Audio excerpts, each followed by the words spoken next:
Hello दोस्तों, welcome to my YouTube channel.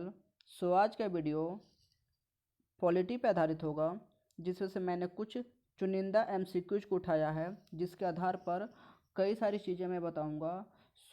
इस video को शुरू से लास्ट तक देखें, देन फील करें आपने क्या क्या नई चीज़ें पॉलिटी के बारे में सीखा। तो ये वीडियो मेरे द्वारा प्रेजेंटेड होगा। तो चलिए स्टार्ट करते हैं आज का इस लेक्चर को। तो इसमें पहला क्वेश्चन है, संविधान के किस अनुच्छेद द्वारा संसद की संयुक्त बैठक का प्रावधान किया गया है? इसके ऑप्शंस है आर्टिकल 106, आर्टिकल 108, आर्टिकल 1110 और आर्टिकल 112। तो इसका आंसर होगा आर्टिकल 108 यानी बी। तो आर्टिकल 108 में प्रेसिडेंट के द्वारा संयुक्त बैठक को बुलाया जाता है। अगर किसी बिल पे दोनों के दोनों सदनों में मतभेद होता है तो दोनों को एक साथ प्रेसिडेंट के द्वारा आर्टिकल 108 के तहत बुलाया जाएगा और दोनों लोकसभा और राज्यसभा ये दोनों को बुलाकर सेंट्रल हॉल में बैठा दिया जाता है, जहाँ पे ये दोनों एक साथ उस बिल पर चर्चा करते हैं। अब तक ये टोटल संयुक्त बैठक पूरे जब से देश आज़ाद हुआ है 3 बार बैठा है। तो ये ध्यान रखना है आर्टिकल 108 के तहत। अब इसमें ऑप्शन है आर्टिकल 106। तो आर्टिकल 106 क्या है? ये बेसिकली संसद के सदस्यों के वेतन एवं भत्ते का जिक्र इसमें किया गया, कितना उनका सैलरी मिलेगा, क्या उनको बोनस मिलेगा। आर्टिकल 110 क्या है? आर्टिकल 110 आपका है मनी बिल के बारे में। मनी बिल, यहाँ से क्वेश्चन आता है कि मनी बिल कौन डिसाइड करता है कि ये मनी बिल है। ठीक है, तो ये आपका लोकसभा का स्पीकर होता है, वो डिसाइड करता है। पूरा का पूरा पावर लोकसभा को ही दिया गया मनी बिल के बारे में। राज्यसभा इस पर कुछ नहीं कर सकती, ना ही इसको चेंज कर सकती है, ना ही कुछ बदलाव कर सकती है, ना ही 14 दिन के ऊपर इस बिल को अपने पास रख सकती है। तो ये आपका 110 में है मनी बिल। ठीक है, अब आर्टिकल 112। आर्टिकल 112 में जिक्र किया गया वार्षिक वित्तीय विवरण का, यानी इनडायरेक्टली रूप से कहे तो बजट का। ठीक है, मतलब पूरे एक साल का लेखा जोखा, वो आपका आर्टिकल 112 में जिक्र किया गया। लेकिन एक चीज़ ध्यान रखना है, पूरे संविधान में कहीं भी बजट शब्द का प्रयोग नहीं किया गया है। ठीक है, उसके आधार पे वार्षिक वित्तीय विवरण शब्द का प्रयोग किया गया है। चलिए अगले क्वेश्चन पे चलते हैं। अगला क्वेश्चन है, भारतीय संविधान के किस अनुच्छेद के अंतर्गत वित्त आयोग का गठन का प्रावधान है? ठीक है, ऑप्शन है इसके आर्टिकल 249, आर्टिकल 280, आर्टिकल 368 और आर्टिकल 370। तो इसका आंसर है आर्टिकल 280 के तहत वित्त आयोग का गठन किया जाता है। वित्त आयोग मीन्स फाइनेंस कमीशन। इसका मेन काम होता है टैक्स का बंटवारा करना सेंटर और स्टेट के बीच। ठीक है, अभी 15वें वित्त आयोग चल रहा है, जिसका प्रमुख कौन है, हेड कौन है? एन.के. सिंह है। ठीक है, क्वेश्चन कई बार पूछा है कि इसका हेड कौन है? एन.के. सिंह। इसके अदर ऑप्शन देख लेते हैं। आर्टिकल 249। आर्टिकल 249 में बेसिकली राज्य सूची के विषय में कोई भी कानून बनाने की संसद को शक्ति दी गई है कि अगर उसका कोई विषय उस पर भी संसद कानून बना सकती है। ठीक है, देखिए फेडरल प्रोविजन जो आपका अनुसूची 7 है, इसमें तीनों को सूचियों को बांटा गया है। 3 सूची हैं, सेंटर, स्टेट और समवर्ती, यानी दोनों मिलाकर।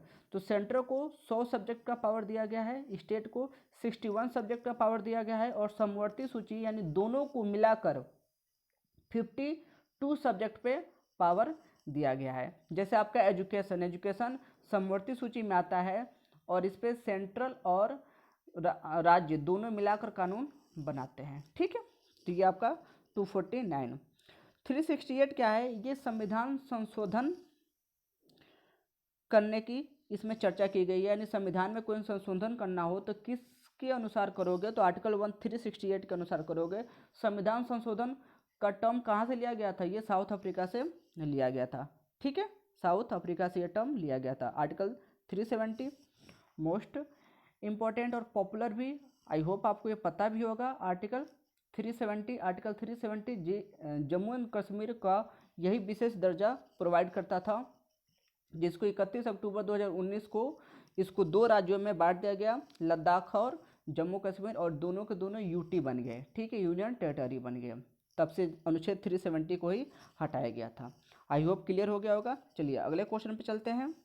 अगला क्वेश्चन आपका है, भारत में बाहरी आक्रमण तथा सशस्त्र विद्रोह के कारण भारत के राष्ट्रपति द्वारा राष्ट्रीय आपातकाल की घोषणा किसके अंतर्गत की गई? तो ये किसके अंतर्गत की जाती है? तो ये आपका ऑप्शंस है आर्टिकल 352, आर्टिकल 356, आर्टिकल 360 और आर्टिकल 368। तो देखिए हमारे संविधान में टोटल 3 इमरजेंसी का प्रावधान है। ये इमरजेंसी आपके हैं 352, 356 और 360।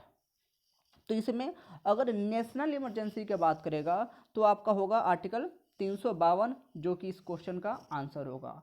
ये बेसिकली कोई भी बाहरी आक्रमण या इंटरनल कोई डिस्टरबेंस होता है जो आपका सशस्त्र होगा, उसके लिए ये इमरजेंसी लगता है। ये बेसिकली अब तक 3 बार लग चुका है हमारे इंडिया में, ठीक है। 1962 का जब इंडो चाइना वार हुआ था उस टाइम, 1971 में जब इंडो पाक वार हुआ था, जब बांग्लादेश को आज़ादी दिलाई गई तब, और 1975 में आंतरिक विद्रोह बताकर इंदिरा गांधी ने लगाया था अपनी सत्ता बचाने के लिए, ठीक है। तो ये 3 बार अब तक आर्टिकल 352 का प्रयोग किया गया है राष्ट्रपति के द्वारा। अनुच्छेद 356, अनुच्छेद 356 राष्ट्रपति शासन का जिक्र किया जाता है। ये बेसिकली स्टेट्स में जब डिस्टर्बेंस होता है, उस संविधान के तहत स्टेट नहीं चलता है, तब प्रेसिडेंट 356 के तहत राष्ट्रपति शासन वहाँ लगा देता है, ठीक है। ये फर्स्ट टाइम 1959 में लगाया गया था केरल में। अब तक लगभग 125 बार के आसपास पूरे देश में राष्ट्रपति शासन लग चुका है, ठीक है। मैक्सिमम टाइम यूपी और मणिपुर में लगा है, जो 10-10 बार दोनों जगह है। अगला ऑप्शन है आपका 360। ये वित्तीय आपातकाल का जिक्र करता है, यानी इसमें फाइनेंस इमरजेंसी है। अगर ये इमरजेंसी लगेगा तो जितने भी बड़े पद है, संवैधानिक पद है, उनके वेतन काट लिए जाएंगे। तो 370 अब तक एक भी बार नहीं लगा है हमारे देश में, ठीक है। तो ये 3 इमरजेंसी है। आर्टिकल 368 आपको बताया था अभी, ये संविधान संशोधन के करने का जिक्र इसमें किया गया है। आइए अगले क्वेश्चन में चलते हैं। अगला क्वेश्चन आपका, लोकसभा में एंग्लो इंडियन समुदाय के प्रतिनिधित्व के लिए प्रावधान संविधान के किस अनुच्छेद के अंतर्गत किया गया है? आपके ऑप्शन है आर्टिकल 331, आर्टिकल 221, आर्टिकल 121 और आर्टिकल 139। तो इसका जो आंसर होगा वो आपका आर्टिकल 331 होगा, ठीक है। आर्टिकल आपका 331 होगा। आर्टिकल 331 क्या कहता है कि कोई भी एंग्लो इंडियन समुदाय से आए। एंग्लो इंडियन, सबसे पहले जानो एंग्लो इंडियन होते कौन है। एंग्लो इंडियन वो होते हैं जो क्रॉस जनरेशन को होते हैं बेसिकली, कि कोई भी यूरोपियन कंट्री के जितने भी हमारे देश पे शासन किए हैं वो आकर जब इंडिया में शादी कर लिए और उनके द्वारा उत्पन्न जो उनके बच्चे हैं वो एंग्लो इंडियन कहलाते हैं, ठीक है। एंग्लो इंडियन 2020 तक एक अमेंडमेंट्स लाया गया था, उसके तहत बढ़ाया गया था, लेकिन 2019 में जो मोदी गवर्नमेंट थे, मोदी गवर्नमेंट ने क्या किया, एंग्लो इंडियन के टर्म को ही ख़त्म कर दिया, ठीक है। एक अमेंडमेंट्स लाया गया, 126वां अमेंडमेंट्स बिल 2019 में, जो मिड दिसंबर में आया था, और इसके तहत ये ख़त्म कर दिया गया और कहा गया कि 2011 के सेंसस में जो आंकड़ा था वो केवल 296 एंग्लो इंडियन का ही था। तो इतने कम प्रतिनिधित्व में हम 2 सीटें बर्बाद कर रहे हैं, उनका दोनों का खर्चा, इसके लिए इस चीज़ को ख़त्म कर दिया गया। तो ध्यान रखना है 331 को अब हटा दिया गया, अब कोई आर्टिकल हमारे संविधान में नहीं है एंग्लो इंडियन के रिजर्वेशन के लिए, ठीक है। तो अनदर ऑप्शन देख लेते हैं, आर्टिकल 221। आर्टिकल 221 में हाई कोर्ट के जो जजेज हैं उनका वेतन और भत्तों का जिक्र किया गया, उनको कितना सैलरी मिलेगा वो सब चीज़ें, ठीक है। ये सैलरी बेसिकली स्टेट गवर्नमेंट देती है हाई कोर्ट के जज को, लेकिन चुनता कौन है, ये चुनेगा प्रेसिडेंट हाई कोर्ट के सभी जज को। अनुच्छेद 121, अनुच्छेद 121 में संसद में चर्चा पर निर्बंधन कहा गया है, मतलब जजों के हटाने का जो प्रक्रिया वगैरह है इनका उपबंध आर्टिकल 121 में दिया गया है। आर्टिकल 139 बेसिकली जो आर्टिकल 32 के तहत 5 रिट जारी करने की शक्तियाँ मिली है सुप्रीम कोर्ट और हाई कोर्ट को, तो सुप्रीम कोर्ट 139 के तहत 5 रिट जारी करती है, वहीं पे हाई कोर्ट आर्टिकल 226 के तहत 5 रिट जारी करती है। ठीक है, तो ये आपके ऑप्शन है। चलिए अगले क्वेश्चन पे चलते हैं। अगला क्वेश्चन है आपका, भारतीय संविधान में समानता का अधिकार 5 अनुच्छेदों द्वारा प्रदान किया गया है, यह है। ऑप्शन है अनुच्छेद 16 से 20, अनुच्छेद 15 से 19, अनुच्छेद 14 से 18, अनुच्छेद 13 से 17। तो इसका राइट आंसर होगा वो होगा आपका अनुच्छेद 14 से 18। अनुच्छेद 14 से 18 5 फंडामेंटल राइट हैं जिनके बारे में इक्वलिटी के बारे में जिक्र किया गया है, यानी समानता के बारे में जिक्र किया गया है, जिनमें से एक एक करके पांचों को देख लेते हैं। 14 जो आपका है 14, ये 14 में विधि के समक्ष समानता का जिक्र किया गया, सभी के लिए कानून क्या होगा, बराबर होगा। 15 में धर्म, जाति, लिंग, स्थान के आधार पर जो विभेद होता था उनको रोका गया, उनका प्रतिषेध किया गया है आर्टिकल 15 में। ठीक है, आर्टिकल 15 एक मूवी भी है, आप लोग देखिएगा, अगर नहीं देखे उन पे यही दिखाया गया है कि धर्म, जाति, लिंग के स्थान पे कैसे भेदभाव किया जाता है। आर्टिकल 16 क्या कहता है, पब्लिक एम्प्लॉयमेंट में सबको समान अवसर। ठीक है, सरकारी नौकरी में सबको समान अवसर मिलना चाहिए, ये आपका आर्टिकल 16 कहता है। और इसी में रिजर्वेशन की बात की गई, आर्टिकल 16 का डी है, जहाँ पे ये कहा गया है कि पब्लिक एम्प्लॉयमेंट में कैसे रिजर्वेशन दिया जाएगा। ठीक है, तो टोटल आपका 100% रिजर्वेशन है, जिसमें से रिजर्वेशन डिवाइड किया गया है, जैसे 27.5 ओबीसी को मिला है, 15% एससी को, 7.5 एसटी को, और ईडब्ल्यूएस को अभी अभी मिला है रिजर्वेशन 103 संविधान संशोधन के द्वारा, जो 10% दिया गया है। ठीक है, बाकी के आपके जनरल होगा। तो ये आपका आर्टिकल 16 में जिक्र है। आर्टिकल 17 में अनटचेबिलिटी का अंत यानी छुआछूत का अंत है, और आर्टिकल 18 में उपाधियों का अंत किया गया है। ठीक है, तो ये टोटल आपके आर्टिकल से 5 जो आपको ध्यान रखने हैं। ठीक है, चलिए आगे बढ़ते हैं अगले क्वेश्चन पे। अगला क्वेश्चन आपका है, किस अनुच्छेद के अंतर्गत जम्मू कश्मीर को भारतीय संविधान द्वारा विशेष स्थिति प्रदान की गई थी। ठीक है, ऑप्शन है आपके 364, आर्टिकल 368, आर्टिकल 370 और आर्टिकल 377। तो इसका आंसर क्या होगा, आर्टिकल 370। आर्टिकल 370 को ही हटाया गया था और उसको 2 भागों में तोड़ दिया गया, जम्मू कश्मीर और लद्दाख दोनों को यूटी बना दिया गया। ठीक है, अब इसके अनदर ऑप्शन देख लेते हैं, आर्टिकल 364।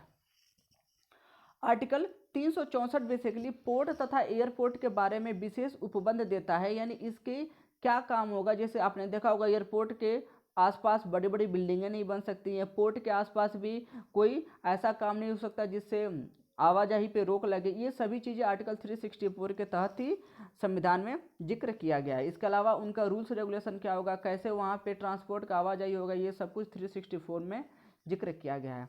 आर्टिकल 368 संविधान में संशोधन का है। आर्टिकल 370 बता दिया। आर्टिकल 377 ये बेसिकली कैग के बारे में उपबंध देता है। कैग यानी controller and auditor general of India, ये इनका जिक्र आर्टिकल 48 से लेकर 51 तक है, लेकिन इनके बारे में जो उपबंध है वो आपका 377 आर्टिकल के तहत दिया गया है। लेकिन आप कंफ्यूज होंगे कि आईपीसी 377 और आर्टिकल 377 में डिफरेंस क्या है, क्योंकि आईपीसी 377 ज़्यादा पॉपुलर है। जो एलजीबीटी समूह था, लेस्बियन, गे, बाइसेक्सुअल और ट्रांसजेंडर, ये 377 के तहत शादी नहीं कर सकते थे। इसको 2018 में सुप्रीम कोर्ट ने हटाया, अब ये लीगल रूप है, अब वो शादी कर सकते हैं चारों के चारों। तो एलजीबीटी के लिए आप कहेंगे तो एक वीडियो स्पेशल बना दूंगा मैं, जिससे आपको एलजीबीटी समूह पूरा का पूरा क्लियर हो जाएगा। ठीक है, तो आईपीसी देखिए 3 टोटल होता है। एक होता है, इसको सेक्शन बोलते हैं आईपीसी को, तो आर्टिकल होता है संविधान के 377, आईपीसी होगा आपका सेक्शन, और एक जज के पास भी होता है सीआरपीसी, क्रिमिनल प्रोसीजर कोड, उसके तहत वो सजा सुनाता है। तो वो, और जो पुलिस के पास होता है वो तो आपका इंडियन पिनल कोड यानी आईपीसी, और संविधान में है आपके आर्टिकल्स। तो ये तीनों में डिफरेंस आपको याद रखना है, तीनों अलग अलग हैं। चलिए आगे बढ़ते हैं। अगला क्वेश्चन आपका है, भारत के संविधान के किस अनुच्छेद के अंतर्गत भारत के राष्ट्रपति पर महाभियोग चलाया जा सकता है? आपके ऑप्शन है आर्टिकल 61, आर्टिकल 75, आर्टिकल 76 और आर्टिकल 85। तो आर्टिकल 61 के तहत महाभियोग का प्रक्रिया राष्ट्रपति पे चलाया जा सकता है, ये हमारे संविधान में लिखा गया। अब महाभियोग क्या होता है? महाभियोग होता है राष्ट्रपति को सम्मान पूर्वक से हटाना, वो महाभियोग कहलाता है। ये आपका आर्टिकल 61 में जिक्र है। आर्टिकल 75 क्या है? ये मंत्रियों के बारे में बताया गया। आर्टिकल 75 के केंद्र में कौन कौन मंत्री होगा, कैसे कैसे होगा, ये सब का आर्टिकल 75 में जिक्र किया गया है। आर्टिकल 76 क्या कहता है? ये अटॉर्नी जनरल के बारे में बताया गया है, मतलब महाधिवक्ता के बारे में। ये बेसिकली सरकार के वकील होते हैं, एज ए बोल सकते हैं सबसे बड़ा विधि अधिकारी होते हैं। अभी कौन है? के वेणुगोपाल है महाधिवक्ता सरकार के, ठीक है। और आर्टिकल 85 में जिक्र किया गया है संसद के सत्र विघटन कैसे होगा, कब होगा, उनके बारे में आर्टिकल 85 में जिक्र किया गया है संसद के सत्र के बारे में, ठीक है। चलिए अगले क्वेश्चन में बढ़ते हैं। अगला क्वेश्चन आपका है संपत्ति का अधिकार संवैधानिक अधिकार है, यह बताया गया है। तो इसके ऑप्शन से अनुच्छेद 30, अनुच्छेद 31, अनुच्छेद 32 और अनुच्छेद 300 क, ठीक है। तो यह बताया गया आपका अनुच्छेद 300 क में, ठीक है। अनुच्छेद 300 क में दो आर्टिकल बाद में लाकर जोड़ा गया था। वो आर्टिकल था आपका आर्टिकल 31 और आर्टिकल 19 का एफ, ठीक है। ये चीज़ आपको ध्यान रखना है। आर्टिकल 19 का एफ और आर्टिकल 31, इन दोनों को मौलिक अधिकार का दर्जा हटाकर इनको कानूनी अधिकार का दर्जा मिल गया और आर्टिकल 300A में इनको ले जाकर जोड़ दिया गया, ठीक है। तो ये आई होप ये चीज़ें आपको क्लियर होगा। अब इसके अनदर ऑप्शन देख लेते हैं। इसके अलग ऑप्शन है आर्टिकल 30। आर्टिकल 30 क्या कहता है? अल्पसंख्यक वर्गों को शिक्षा संस्थान खोलने का अधिकार देगा, ठीक है। यानी इसी में आपने देखा होगा मदरसा, सनातन धर्म स्कूल, संस्कृत स्कूल, ये जहाँ जहाँ पे जो भी अल्पसंख्यक है ना, वो अपने समुदाय से रिलेटेड स्कूल खोल सकते हैं और उसको चला सकते हैं, ठीक है। तो ये आर्टिकल 30 कहता है उनके लिए। अब आर्टिकल 32 संवैधानिक उपचारों का अधिकार है, मतलब ये इसके बिना इसको क्या बोला गया है? इसको संविधान का आत्मा कहा गया है, ठीक है। ये एक ऐसा मौलिक अधिकार है जो सभी मौलिक अधिकार को मौलिक अधिकार प्रदान करता है। इसके बिना कोई भी मौलिक अधिकार हमें नहीं मिलेगा, इसीलिए इसको संविधान का आत्मा डॉक्टर भीमराव अंबेडकर जी ने कहा था, ठीक है। तो संविधान का आत्मा 32 को कहा था। चलिए, तो 32 है क्या? बेसिकली 32 के तहत आप जा सकते हैं सुप्रीम कोर्ट और हाई कोर्ट और वहाँ से रिट जारी करवा सकते हैं। सुप्रीम कोर्ट 5 टाइप का रिट जारी कर सकता है आर्टिकल 139 के तहत, और सेम हाई कोर्ट 5 टाइप का रिट जारी कर सकता है 226 के तहत। ये 5 टाइप के रिट क्या होते हैं, एक बार मैं आपको रिकॉल करा देता हूँ। पहला होता है हैबियस कॉर्पस, जो होता है बंदी प्रत्यक्षीकरण। सेकेंड होता है आपका मैंडामस, जो होता है आपका परमादेश। थर्ड होता है आपका क्यू वारंटो, जो होता है आपका अधिकार परीक्षा। फोर्थ होता है सर्टियोरारी, जो होता है आपका उत्प्रेषण। और फिफ्थ होता है आपका प्रोहिबिशन, जो होता है आपका प्रतिषेध। तो ये 5 टाइप के टोटल रिट होते हैं जिसके तहत सुप्रीम कोर्ट और हाई कोर्ट जारी कर सकते हैं रिट। चलिए, तो ये आपका था ये क्वेश्चन का आंसर अनुच्छेद 300A। आगे बढ़ते हैं, अगले क्वेश्चन को देखते हैं। अगला क्वेश्चन आपका है मौलिक अधिकार के अंतर्गत कौन सा अनुच्छेद बच्चों के शोषण से संबंधित है? इसके ऑप्शन है आर्टिकल 17, आर्टिकल 21, आर्टिकल 23 और आर्टिकल 24। ये 4 ऑप्शन है। 4 ऑप्शन में से आपका जो आंसर होगा वो आपका आंसर होगा डी, आर्टिकल 24। आर्टिकल 24 में कोई भी काम 14 साल से छोटे बच्चों से आप नहीं करा सकते, ये इनके शोषण के विरुद्ध है, ठीक है। इसके अनदर ऑप्शन देख लेते हैं। आर्टिकल 17 अनटचेबिलिटी से दूर करना, मतलब अनटचेबिलिटी का अंत किया गया है, ठीक है। आर्टिकल 21 क्या कहा है? प्राण एवं दैहिक स्वतंत्रता का संरक्षण, यानी लाइफ एंड पर्सनल लिबर्टी, यानी खुद को जीने का आज़ादी है, आप किसी के अंडर में नहीं जी सकते हैं। आर्टिकल 21 में ही एक आर्टिकल ए जोड़ा गया था अटल बिहारी वाजपेयी सरकार के द्वारा। वो था आपका 6 से 14 वर्ष के बच्चों को निःशुल्क एवं अनिवार्य शिक्षा प्रोवाइड करना। ये 86 अमेंडमेंट्स 2002 में जोड़ा गया था। इसी में आपने सुना होगा सर्व शिक्षा अभियान, सब पढ़े सब बढ़े, ये इसी का लोगो था बेसिकली 21A के तहत ही जोड़ा गया था। ठीक है, और आर्टिकल 23 क्या है? आर्टिकल 23 है शोषण के विरुद्ध अधिकार। मतलब किसी का अगर शोषण हो रहा है तो उसके विरुद्ध अधिकार दिया गया कि आप मानव व्यापार नहीं कर सकते। ठीक है, इसके अलावा बधुआ मजदूरी का जो ट्रेंड चला था वो भी खत्म कर दिया गया, बधुआ मजदूरी कोई नहीं रख सकता। ठीक है, इसके अलावा बेगारी का जो प्रथा था, बेगारी क्या होता है? मतलब किसी से आप मजदूरी करा लो, उसका मेहनताना ना दो, वो होता है बेगारी। जैसे सुने होंगे ना, हम तेरा बेगारी करने को आया हूँ, तो ये बेगारी आपका जो खत्म किया गया वो आपका आर्टिकल 23 में खत्म किया गया। ठीक है, चलिए अगले क्वेश्चन में बढ़ते हैं। आपका अगला क्वेश्चन है, भारतीय संविधान का निम्न में से कौन सा अनुच्छेद भारत के राष्ट्रपति को अध्यादेश जारी करने की शक्ति प्रदान करता है? इसके ऑप्शन है आर्टिकल 54, आर्टिकल 78, आर्टिकल 123 और आर्टिकल 124। तो ये 4 ऑप्शन है जिसमें से आपको आंसर बताना है कि कौन सा अनुच्छेद है जो राष्ट्रपति को अध्यादेश जारी करने की शक्ति प्रदान करता है। अध्यादेश सबसे पहले क्या होता है? अध्यादेश वो होता है जो मौखिक कानून बोल सकते हैं यहाँ पे। ठीक है, मतलब इस कानून बना नहीं है, लेकिन जब प्रेसिडेंट अध्यादेश जारी कर देगा मतलब वो कानून ही होगा। मतलब पार्लियामेंट से पास नहीं हुआ है, अभी केवल प्रेसिडेंट के द्वारा वो पास हुआ है। तो प्रेसिडेंट इसके ये अध्यादेश जारी कर सकते हैं। ये बेसिकली मैक्सिमम 6 मंथ के लिए हो सकता है, इससे ज़्यादा ये नहीं हो सकता। तो आर्टिकल 54 के तहत ही 3 तलाक कानून, 123 के तहत 3 तलाक कानून जारी किया था प्रेसिडेंट ने। ठीक है, तो इसमें अनदर ऑप्शन देख लेते हैं आर्टिकल 54। तो इसका आंसर क्या होगा? 123। आर्टिकल 54 क्या कहता है? राष्ट्रपति का निर्वाचन कैसे होगा, इनका जिक्र किया गया आर्टिकल 54 में। आर्टिकल 78 क्या कहता है? ये राष्ट्रपति को जानकारी देने के संबंध में पीएम के कर्तव्य का उल्लेख करता है। यानी जो भी गवर्नमेंट होगा और राष्ट्रपति होगा, इनके बीच में जो आदान प्रदान करेगा वो आपका पीएम करेगा। तो वो 78 में बताया गया है पूरा का पूरा ये सभी प्रोसेस को। आर्टिकल 24 क्या कहता है? आर्टिकल 24 ये सुप्रीम कोर्ट का स्थापना एवं गठन के बारे में जिक्र किया गया आर्टिकल 24 के बारे में। ठीक है, आर्टिकल 24 से लेकर 47 तक बेसिकली सुप्रीम कोर्ट के बारे में है। सो ये पूरा का पूरा सुप्रीम कोर्ट के बारे में बताया गया है। तो ये रहा आज का question. So thanks for watching this video, please do subscribe my channel. और इसी तरह आप लोग जो टॉपिक पे चाहते हो कमेंट करके बता सकते हैं। ठीक है, so have a nice day, thank you.